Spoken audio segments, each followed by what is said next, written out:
अस्सलाम वालेकुम my YouTube family, कैसे आप सब। उम्मीद करती हूँ बिल्कुल ठीक ठाक होंगे, खैरियत से अपने घरों में आबाद होंगे। आज मैं अपने घर में ये खीर बना रही थी, सोचा इसकी रेसिपी आपके साथ शेयर कर दूँ। ये बहुत ही लगा लें कि नायाब खीर होती है, स्पेशली सर्दियों की सौगात होती है। बहुत कम लोगों को इस खीर के बारे में पता होता है। मैं बना रही थी, सोचा आपके साथ इसकी रेसिपी शेयर कर दूं। रेसिपी की तरफ चलने से पहले मेरे चैनल को सब्सक्राइब कर दें, बेल आइकन को भी प्रेस कर दें। चलें जी, अब हम किचन में चलते हैं। ठीक है, ये मुझे गन्ने जो है ना, वो मुझे गाँव से आए थे, मेरी कज़न ने भेजे थे। ठीक है, उसका पहले तो शुक्रिया। और उसके बाद जी ये इसकी हमने रो निकाल लेनी है, बाहर से निकलवा लेंगे या घर पे निकाल लें। ठीक है, इसको हमने देचकी पे चढ़ा के चूल्हे पे रख देना है, इसको खूब पकाना है।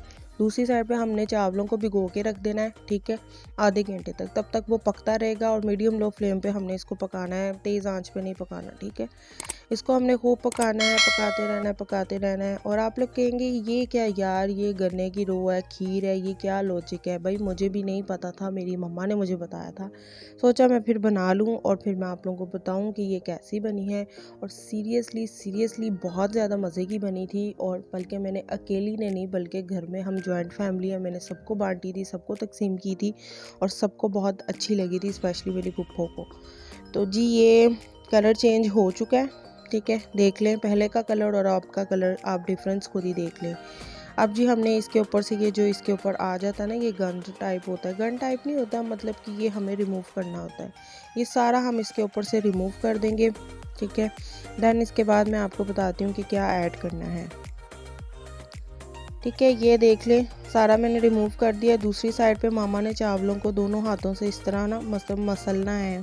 या तो आप इसको ग्राइंड करके इस तरह भिगो लें, या फिर आप इसको ऐसे मसल लें तो वो सही होता है। ये चावल जो मामा दूसरे ये वाले बाउल में रख रही है ना, इसको हमने डाल देना है उसके अंदर।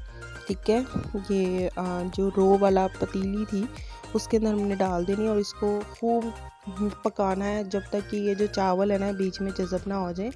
मतलब कि जैसे हम लोग आम चावलों को दम देते हैं ना, सेम इस तरह हम इसको भी दम देंगे।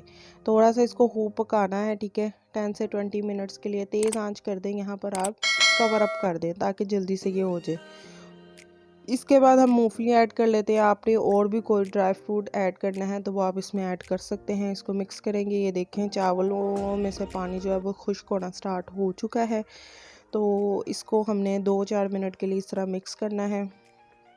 चीनी वगैरह इसमें कोई चीज़ आपने ऐड नहीं करनी, क्योंकि रो की ऑलरेडी इसमें मीठा बहुत होता है। और ये जी इसको मिक्स करेंगे। बस पानी जो है हमारा खुश्क होने वाला है। ठीक है, यहाँ पर जी देखें पानी जो है वो खुश्क हो चुका है। रुके मैं आपको दिखा देती हूँ चम्मच के थ्रू।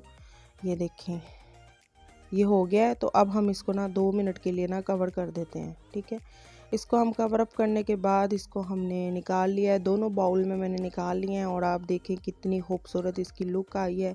ऊपर बादाम खीर जो है हमारी बन के तैयार हो चुकी है। आप इसको घर पर ज़रूर बनाएं, स्पेशली सर्दियों में इसको मस्ट ट्राई करें। वीडियो अच्छी लगे तो लाइक करें, शेयर करें और मेरे चैनल को सब्सक्राइब करें। ओके जी, टेक केयर जी, अल्लाह हाफिज़। दुआ में याद रखिएगा।